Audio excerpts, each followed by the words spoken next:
Continuamos con este conversatorio. A continuación tenemos la ponencia de la doctora Nelsa Curbelo Cora.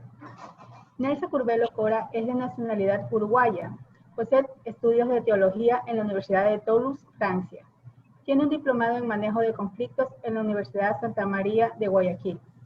Ha ejercido el cargo de coordinadora general del Servicio de Paz y Justicia América Latina en 11 países de América Latina. Investigadora de la infiltración de Sendero Luminoso en las ONGs de Derechos Humanos en Perú, nacionales y regionales en Perú, 1990-1992. Miembro de la Comisión Intersectora de las Armas de la Contra Costa Atlántica, durante el conflicto entre sandinistas y la Contra Nicaragua, 1989. Con ustedes, la doctora Nelsa Curbelo Cora, en la ponencia La Paz como Construcción Social. Bienvenida. Buenas tardes o buenas noches, muchas gracias. Una pequeña aclaración, yo soy nacida en Uruguay. ¿Quiere que le diga cuántos años ya?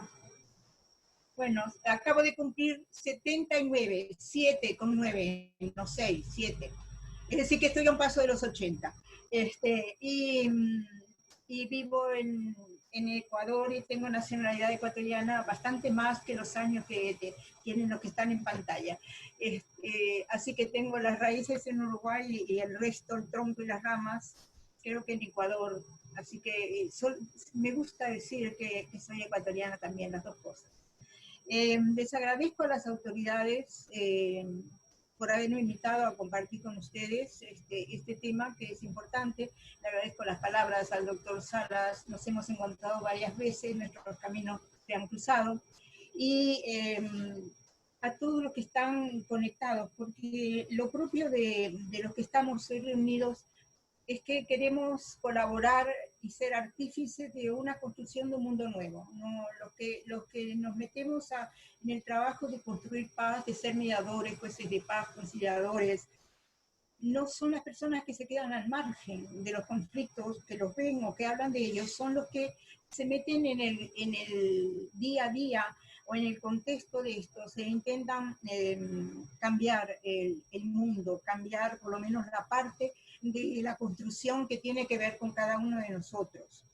Y como a mí me interesa plantear retos, desafíos, lo que dijo el doctor Salas me provocó el recuerdo de una frase de un escritor brasileño que falleció hace relativamente poco tiempo y que a mí me encanta. Habló de la paz como que es también una utopía. Y cuando nosotros decimos utopía, en general pensamos en algo que no se puede cumplir, es un sueño irrealizable. Y él dice, no, la utopía, y esa es la frase que me encanta, es hacer el amor con lo que no existe. Y lo explicaba. Es decir, si yo quiero hacer un jardín, yo sueño con ese jardín. Si es el terreno de al lado, pienso en comprar el jardín, pienso comprar el terreno, pienso pensar en qué plantas voy a poner. Cuando tenga el jardín me voy a recordar quién me dio una planta, dónde la compré, quién me regaló. Yo construyo con amor algo que no hay. Y por eso la frase que es provocadora, hacer el amor con lo que no existe, es construir la paz. Es decir, nosotros soñamos un mundo mejor, soñamos un mundo en el que quepamos todos, en que las diferencias sean parte de la vida y admirables por lo que son, y que la equidad sea algo que todos los seres humanos que vivimos en este planeta, que es tan pequeñito en relación al cosmos entero, pueda ser una realidad. Y por eso somos utópicos, no porque pensamos en cosas que no se pueden realizar, sino que estamos embarcados en cosas que queremos construir. Yo quisiera, algo dijo Alfonso y también Soraya, la vida me ha llevado a estar involucrada en situaciones de conflictos, y a mí me interesó desde siempre el tema de la paz. Me ha tocado estar en lo que decían entre la contra y los sandinistas en la época de la construcción de la paz en Nicaragua. Fui parte de las mesas de mediación de la guerrilla guatemalteca, los militares, el Estado, Ahí aprendí muchas cosas. Los militares y los guerrilleros sentados en mesa, sin uniformes, usted no sabía quién era quién ni de qué lado estaban, porque honestamente tenían la misma manera de pensar, pero cuando salían de ahí se mataban y cuando estaban adentro eran íntimos. Aprendí muchas cosas en esas conversaciones. Me tocó estar en la frontera colombo-ecuatoriana, del lado de Colombia, del lado de aquí, y constatar lo que ya sabemos de todo lo que significaba y significa la guerrilla y los grupos armados, paramilitares, militares, FARC, y los civiles metidos entre medio de todos estos conflictos. Una de mis experiencias más formadoras fue ser parte de la comisión mediadora de levantamiento indígena del 90 en Ecuador. De verdad, aprendí muchísimo de los indígenas en cuanto a la capacidad de escuchar y de lograr acuerdos, cosa que no pasó en octubre, reconozco. Después, en Sendero Luminoso, Perú era miembro del grupo que yo coordinaba, de los países que coordinaba, y ahí fue otra cosa, eso eran grupos terroristas, nos costó muchas muertes. ¿Por qué digo esto? Porque eso me dio una visión del conflicto, conflictos graves y conflictos nacionales e internacionales que tienen muchas repercusiones y que son muy difíciles. A su vez, he vivido en barrios donde la calle, 20 años de mi vida en casas de caña, en calle de lodo y en agua que vienen tanqueros, pero al mismo tiempo daba clases en la universidad y tenía a los jóvenes, coordinado diplomados de gestión de conflictos. Entonces ahí tú tienes otra realidad. Y actualmente estoy metida coordino un centro de mediación. Muy bien. ¿Cuál es quiero plantear entonces esta construcción de la paz desde la experiencia de lo que soy, una persona mayor que le ha tocado estar en múltiples facetas de conflictos diferentes y cuáles son las enseñanzas y cómo esto se puede traducir y se puede ayudar a que hagamos un mundo de paz, porque lo que está claro es que no estamos en un mundo de paz y que la paz de verdad como tal está lejos de ser realidad y en estos momentos cada vez menos. Una de las cosas, también trabajé 10 años y más con los grupos de pandillas en la ciudad de Guayaquil, con alrededor de 8.000 pandilleros, eran más de 60.000, y comprendí que las pandillas tienen como medio de comunicación la violencia, es decir, no están inmunizados con la violencia. La violencia es parte de su vida, parte de su expresión, parte de sus gestos, parte de sus relaciones, parte de sus... Pueden llegar a ser violentos en sus gestos, en su hablar, también pueden matar. Entonces, cuando los jóvenes, tantos jóvenes, están involucrados en grupos así, acá hay un problema social muy grave. ¿Y qué estamos haciendo los demás? Porque los conflictos sociales son el espejo de cada uno de nosotros. Todos formamos la sociedad. Una de las condiciones que, a partir de lo que le oía al doctor Salas, quiero decir de entrada, antes de abordar lo que me parecería que es el aporte de los medios alternativos para resolver conflictos, es que una de las causas más graves de violencia, que no siempre se señalan, porque se señalan, qué sé yo, las condiciones económicas, muchas, pero una de las causas más graves de violencia es la sumisión a la autoridad. No la obediencia a la autoridad, que es diferente. Para obedecer yo necesito comprender. Yo comprendo que tengo que pasar el semáforo en verde. Y entonces lo comprendo y lo hago. Pero la sumisión es hacer sin comprender. Yo me someto porque alguien me dice usted haga. Lo hemos visto en todos los juicios que han concluido ahora con la etapa última de casación, por ejemplo, que hay personas que dicen, yo hice lo que me dijeron. Bueno, pues no. Hay cosas que por más que se la diga a su jefe, usted no las tiene que hacer. Pero eso requiere una formación de un espíritu crítico y de una capacidad de decidir, que es lo que también apuntaba el doctor Salas a nivel de la moral y la ética, que espero que algún día se declare el derecho a la ética, porque ya voy a decir por qué, porque no existe, la verdad no existe. Bueno, que a partir de estas constataciones, ¿Qué es lo que me parece que actualmente vivimos? Vivimos un miedo colectivo, que es muy mal consejero. El miedo recorre el mundo. ¿Por qué? Porque estamos frente a eventos que nos superan. Un virus que no vemos, que pequeñito nos tiene a todos de rodillas. Nos hemos tenido que enfrentar colectivamente, globalmente, desde un punto lejano en la geografía para nosotros, hasta el punto más del sur de África, a la muerte. Algo que, por lo menos en el occidente, no es muy común.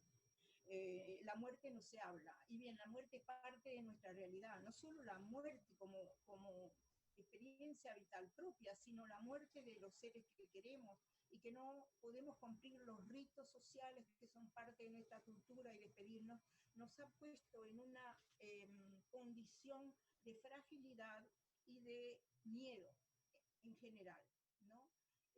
Las relaciones que son base del desarrollo humano, nosotros los seres humanos, nos hemos desarrollado porque cooperamos, no porque competimos. Juntos pudimos hacer frente a los rinocerontes y a los leones, que cada uno iba por su lado, no lo podía hacer. Los seres humanos hemos avanzado cooperando. Ahora últimamente nos dice que es compitiendo, y nos dicen que tenemos que ser siempre los primeros, y no es verdad. Tenemos que ser juntos algo, porque cuando hay un primero, lo grave es que hay un segundo y un último, y esa es la competencia, y son tan importantes el primero como el último.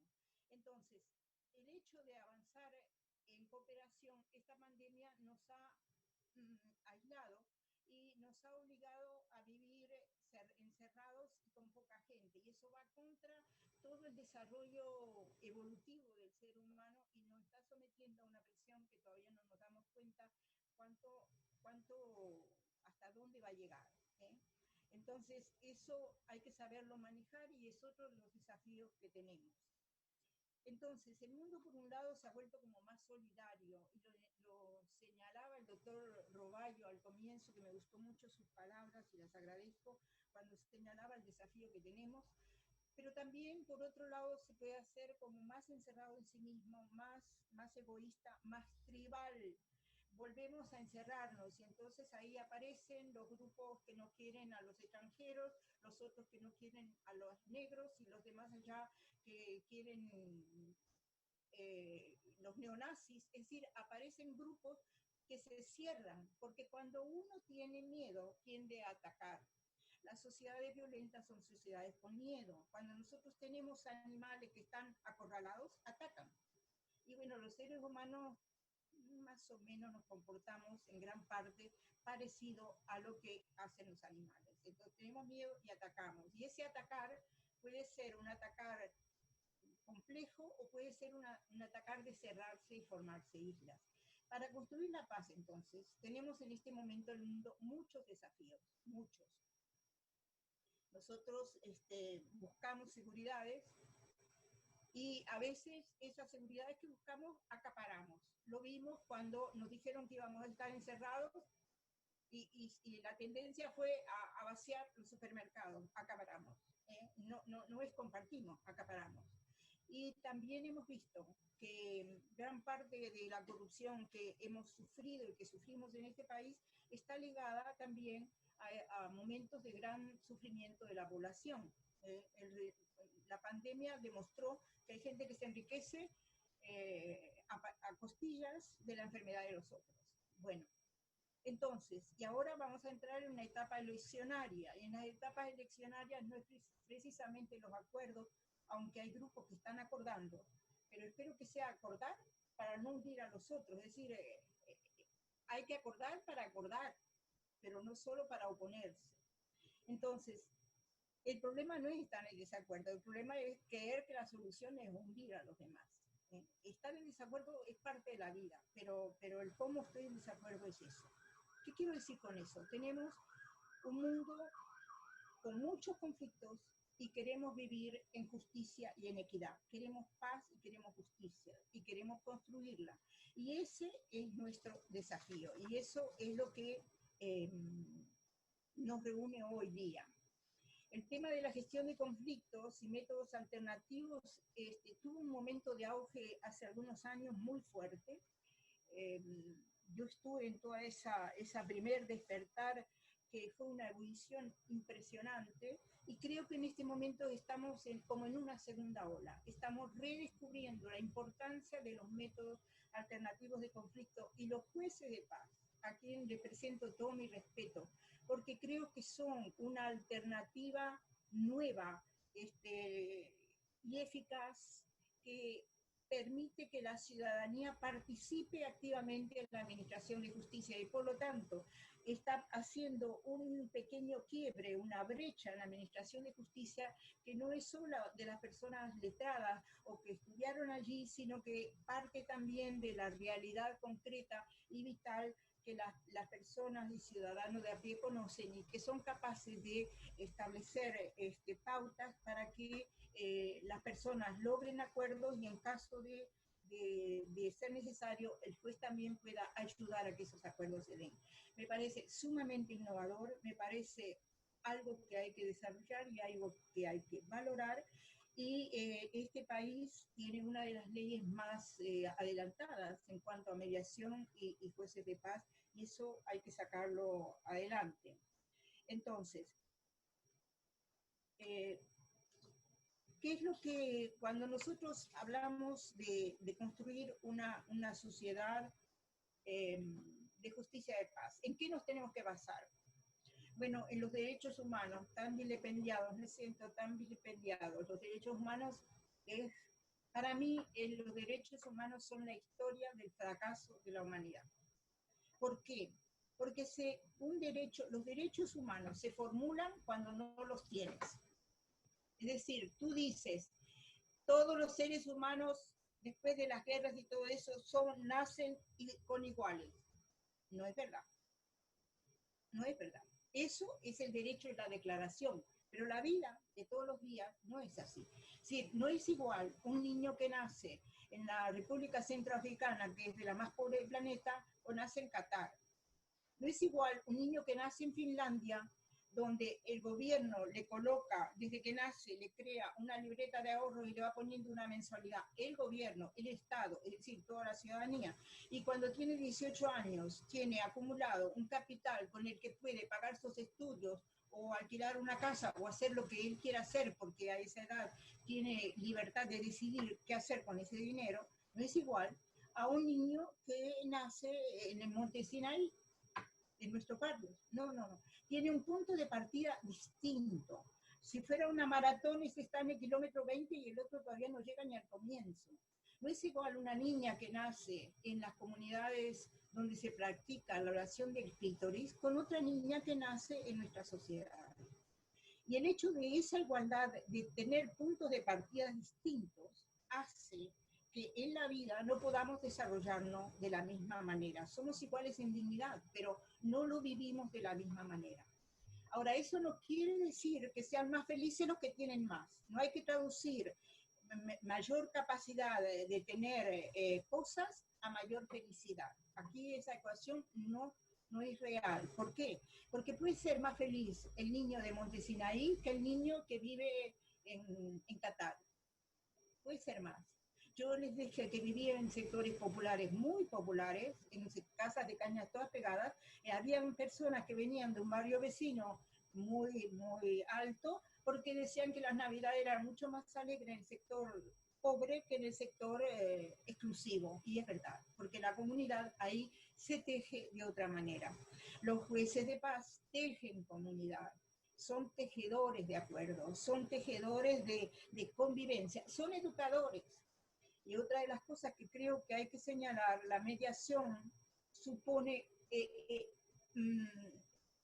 lleva consigo la capacidad de enseñar a vivir de otra manera.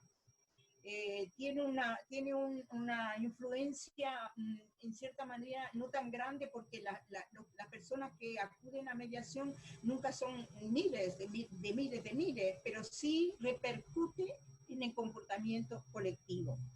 Entonces, para hablar de derechos humanos, las declaraciones no son la realidad. La declaración es la aspiración que tenemos a que esos derechos se cumplan, tanto los derechos humanos como los derechos sociales, los derechos económicos, son aspiraciones que tenemos, pero ustedes y yo intentamos concretar que esas aspiraciones se hagan reales, y por eso somos constructores de paz, y por eso hablamos de construir la paz. No está hecha, hay que hacerla. Entonces, no se puede hablar de los derechos humanos de una manera aséptica y neutral, como si fuera igual para todos. Depende de dónde nos ubicamos. Si nos ubicamos en aquellos que están despreciados, que son tenidos por la historia de la humanidad, que es lo que le pasa a todo el movimiento negro ahora en Estados Unidos, defensa de los negros. ¿Por qué a los negros los tratan como los tratan? Y simplemente y lastimosamente porque no siempre los consideran un igual. Entonces, a un igual yo no le voy a faltar el respeto y no lo voy a tratar así. Tratar a todos de la misma manera todavía es una aspiración en la humanidad. En ciertas regiones se ha logrado un avance o eso es parte de la vida, pero no se ha constituido en un denominador común. Entonces, no es neutral. Claro que tenemos muy mala fama los de los derechos humanos y nos dicen que defendemos delincuentes, y no es así. Lo que defendemos es el derecho de todos nosotros a tener la posibilidad de vivir una vida equitativa y digna, no uniforme. La igualdad no es uniformidad. La igualdad supone la diferencia, porque Alfonso es diferente a Nelsa, los dos nos respetamos muchísimo y nos admiramos, pero no somos iguales. Porque un niño, yo lo respeto, intento respetarlo y quererlo, somos iguales, pero no pensamos, no somos copia. La igualdad supone la diferencia. Y estas sociedades nuestras tienen que aceptar que no, todavía nos falta mucho para ser inclusivos y admirar las diferencias. Queremos que piensen como nosotros, hagan como nosotros, y ahí en una de las cosas que espero llegar a poder desarrollar, que me parece capital para desarrollar la paz, que es la capacidad de diálogo y cuáles son las condiciones. Y decía que nos hará falta vivir, a formular el derecho a vivir éticamente. ¿Por qué? Porque la ética, dicha así, primero está claro que tenemos bastante claro qué mismo es la ética, pero vivir la ética es muy complicado. ¿Por qué? Porque pongamos un empleado que se da cuenta que hay algo que no es correcto. Y ahora, ¿a quién lo denuncia? Si viene de parte de sus superiores, está perdiendo su trabajo, tiene que tener mucha valentía y capacidad para que eso que él no admite y no quiere hacer, porque si corre el riesgo de perder su trabajo, capaz que se calla. Eso lo aprendí con un rector de universidad que una vez me dijo a mí, usted debe tener un precio muy alto. Y yo me ofendí. La segunda vez me lo volvió a repetir y no me explicó. Y a la tercera, que yo le dije, a ver, explíqueme por qué soy tan cara, él me dijo, no. ¿Sabe lo que es el precio? Aquello que nosotros no estamos dispuestos a ceder, aquello que no vamos a sacrificar nunca. Y le voy a explicar. A mí si alguien me quiere obligar a hacer algo que no está bien y el precio es la vida de mi hija, yo lamento mucho, pero yo voy a hacer lo que él me diga. Para mí la vida de mi hija es el precio que yo no estoy dispuesta a pagar. Y ahí entendí algo fundamental, cuando él me decía, todos tenemos un precio. Les dejo la pregunta, ¿cuál es el precio de cada uno de nosotros? ¿Qué es lo que nosotros no estamos dispuestos a ceder nunca a cambio de otra cosa? Espero que, como me dijo que yo tenía un precio alto, me dediqué a ver cuál era mi precio, creo ya que lo sé más o menos cuál es, pero ¿qué cosas son las fundamentales que no vamos a sacrificar? Vivir éticamente es una necesidad, pero también tenemos que pagar el costo, no es gratis que se vive éticamente, cuesta mucho, cuesta en vida, cuesta en sacrificio, cuesta en buena fama o en mala fama, cuesta mucho. No es fácil, requiere valentía, y eso es lo que nos hace falta en este país, porque si no, tenemos ahí ahora en lista de espera las denuncias por corrupción. Es impresionante, porque no estamos dispuestos a pagar el precio de ser éticos y de ser honestos, y de ser una sociedad en la que nos respetamos por lo que somos y no escorremos a querer. No es solo enriquecerse, bastante más que eso, la ética. Entonces, para darle la otra pata, eso fue muy general en relación a los derechos humanos, La otra pata es el tema de la paz. La paz es un derecho con Carta de Ciudadanía relativamente más reciente. En 1984, en noviembre, la Asamblea General de las Naciones Unidas adoptó la Declaración sobre el Derecho de los Pueblos a la Paz. Y curiosamente, ve lo que pone, dice, en la que se reafirma que el propósito principal de las Naciones Unidas es el mantenimiento de la paz, que es aspiración. Acá estamos de acuerdo. Es algo de lo que intentaba yo decir, compartir con ustedes. Es un derecho que es una aspiración, no es una realidad. Es una aspiración de todos los pueblos. Y en noviembre de 1997, la UNESCO aprobó artículos que complementan lo de las Naciones Unidas y que dice: la paz es inherente a la dignidad de las personas. Es decir, es inherente a nosotros vivir la paz. A nadie le gusta vivir en guerra. Vivir en el conflicto no es lo contrario de la paz. Lo contrario es la violencia. La violencia en todas sus formas son intrínsecamente incompatibles con el derecho a la paz, en todas sus formas. No solamente la violencia de la guerra, no solamente la violencia de que te manda con un arma, la violencia del insulto, la violencia del desprecio, la violencia de falta de respeto, es intrínsecamente incompatible con la paz. Y se afirma que ese derecho humano a la paz debe ser garantizado a nivel interno, dentro del país, a nivel externo y para las personas. Y que ese derecho humano a la paz no es solo un derecho, sino un deber. Y aquí estamos todos metidos, todos los que estamos ahora conectados. Es nuestro deber y por eso nosotros tenemos esa pasión y por eso ustedes se ponen a aprender mediación y por eso tenemos jueces de paz y por eso tenemos jueces y por eso tenemos abogados y por eso tenemos todas las autoridades que hoy día nos están dando este espacio y apuestan a estos espacios. ¿Por qué? Porque queremos hacer de esto un deber. Y prevenir los conflictos, dice la UNESCO. Y miren, otra cláusula, me gusta mucho esta declaración de la UNESCO porque es bien explícita. Las desigualdades, la exclusión y las pobrezas son susceptibles de comportar la violación de la paz internacional y de la paz interna de los países. Lo que va contra la paz es la desigualdad, la exclusión y la pobreza. La pobreza de no tener con qué comer y no tener trabajo. Esa no funciona con la paz. Entonces, por eso que la paz es una tarea. Bueno, yo quería, a ver si puedo, ponerles un PowerPoint que tengo por aquí, porque lo que quisiera, si me permiten, creo que tengo un momentito todavía, creo que una de las cosas que tenemos que construir, que tenemos que apuntalar todos, es una cualidad que no tenemos, que es la de saber escuchar.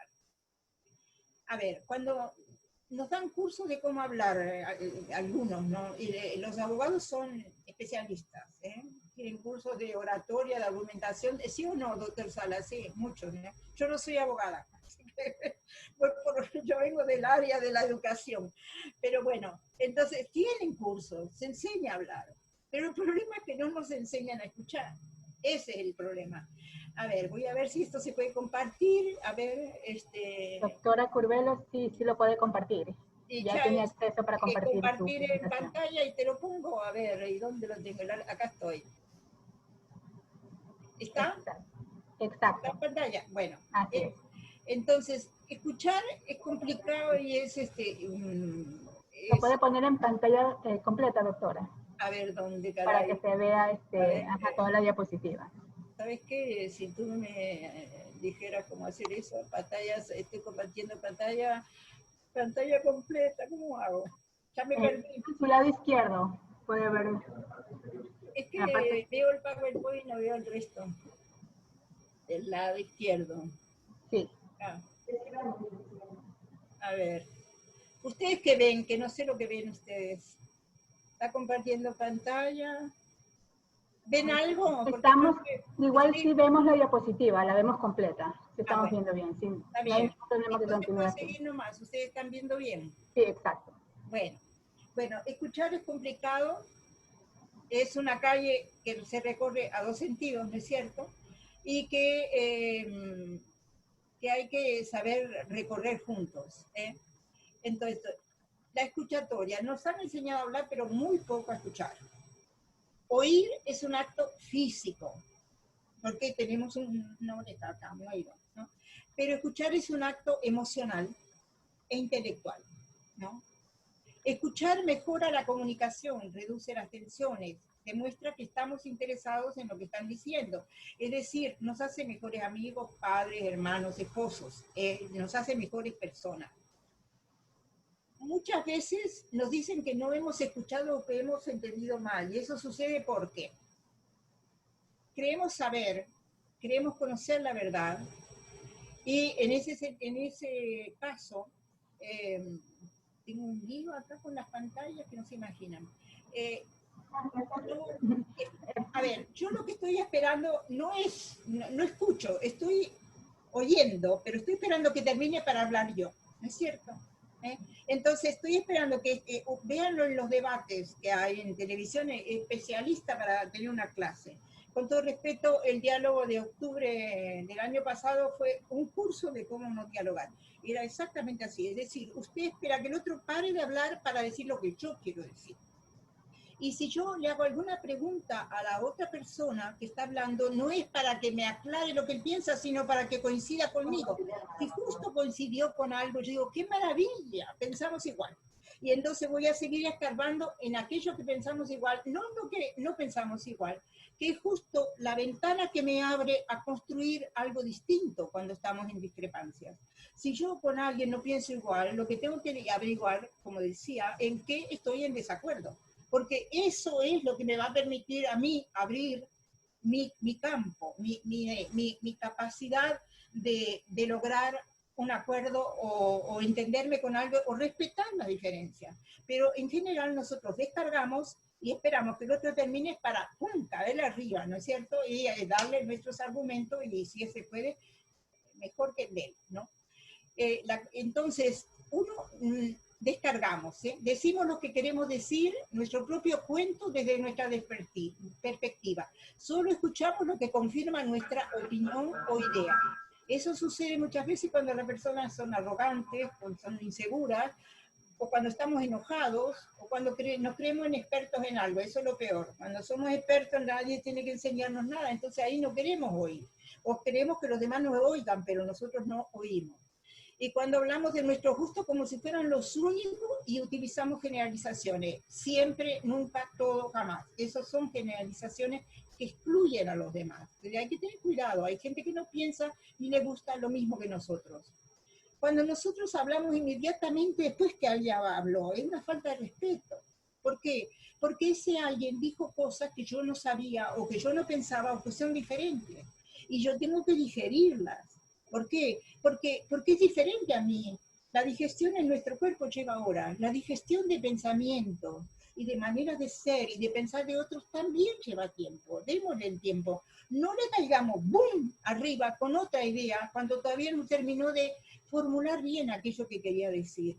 Y la capacidad entonces de ese diálogo nos va a llevar otra que la verdad que no me gusta nada. A mí personalmente quería hablar del debate, no sé si se las... el problema que tenemos cuando, bueno, algo quería decirles, el debate es una guerra verbal, con palabras. El debate no es un diálogo. Cuando nosotros debatimos y estamos buscando ganarle al otro. En un debate político, a ver quién es el ganador, quién es el perdedor. Es un ring de palabras y de ideas. En general, en el debate, tú no buscas cómo confluir en ideas, sino qué es lo que se opone y cómo lo mío es mejor que lo tuyo, ¿no? Y por eso el debate me parece que no es lo que más alienta una cultura de paz. Porque si no nos podemos pelear con puños, nos peleamos con palabras. Y entonces yo voy a demostrar que mi idea es mejor que la tuya y voy a debatir. Y siempre, siempre hay la pregunta, ¿quién ganó este debate y quién lo perdió? Y así nos construimos. Entonces, si todos nosotros queremos construir una cultura de paz, nos hace falta a todos, empezando por mí y por la sociedad en su conjunto, aprender a respetar lo que el otro dice, porque la palabra compromete, la palabra es muy importante, la palabra ha costado a la humanidad miles de años para poder comunicarse, la palabra expresa muchas cosas, respetémosla y tratemos de entenderla y démosle el tiempo para que germine y produzca lo que quiere producir. Eso no quiere decir que voy a estar de acuerdo, quiere decir simplemente que voy a escuchar. ¿eh? Entonces, ¿qué nos impide a veces escuchar? Nos impide que estamos cansados, que estamos agobiados, que estamos con problemas económicos, no sabemos si vamos a tener empleo, actualmente estamos todos con muchas cosas dentro, o al revés, me voy a casar, estoy feliz, me enamoré y entonces veo el mundo en rosa, ¿no? Y entonces también me impide escuchar porque tengo al lado una persona que está sufriendo y yo estoy explotando de alegría, me resulta un poco complicado. Los jueces de paz tienen esas experiencias en los sectores donde viven, lo saben de memoria, saben cómo eso interfiere, cómo nos da un sesgo diferente, o nos cambiamos de casa, o estamos de vacaciones, o qué sé yo.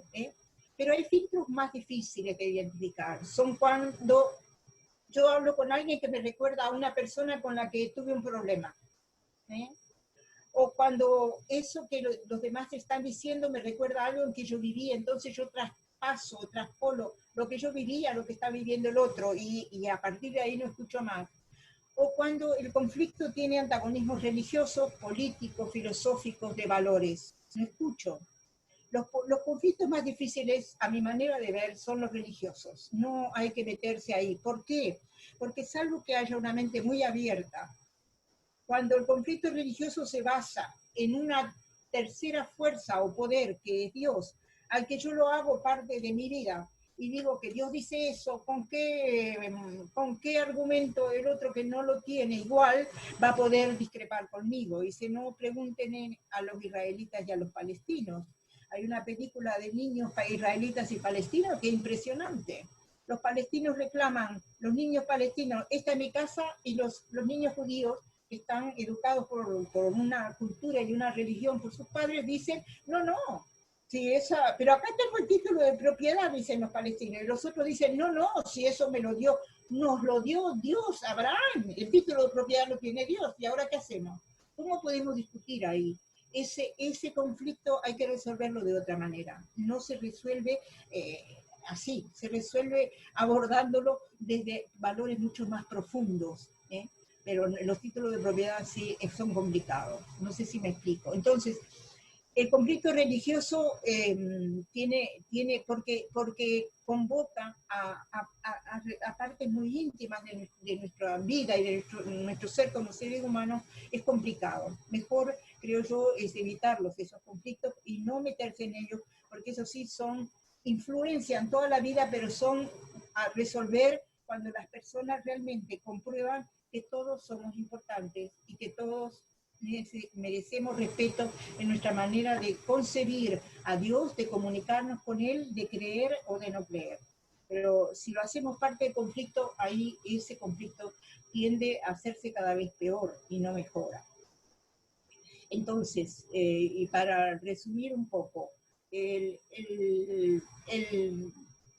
arte de escuchar es parte de las habilidades que deberíamos desarrollar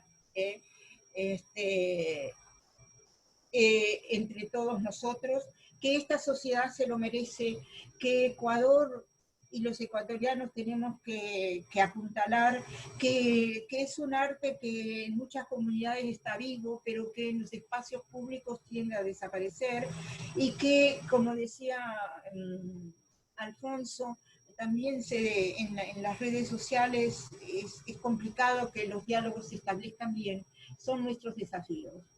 Yo quería entonces terminar esto diciéndoles, primero, mi profunda agradecimiento a todos los que se embarcan en construir una sociedad mejor y una sociedad en la que quepamos todos. Y felicitar y decirle que casi me gustaría hacer de Jueces de Paz, de verdad, porque encuentro que los Jueces de Paz están marcando, ahí hay una idea, una instancia creativa que puede cambiar la manera de ejercer justicia en este país. Estoy segura de eso.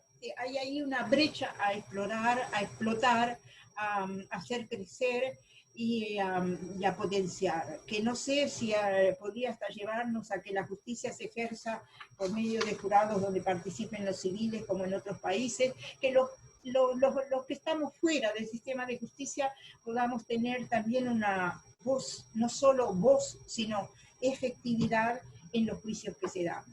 Bueno, quería agradecerles la paciencia. Es un poco complicado hablar solo sin tener las contrapartes de ustedes, pero para mí ha sido de verdad un privilegio, realmente un privilegio poder compartir esta tarde y escuchar a los compañeros, y quiero agradecer el trabajo que hacen todas las personas involucradas, directores, subdirectores, mediadores, involucradas en la mediación, la conciliación, los jueces de paz, el Consejo de la Judicatura, porque eso es lo que cambia el país, eso es parte de lo que debe cambiar este país, es parte de la cultura, de las costumbres, de aquello que tenemos que hacer. Así que muchas gracias.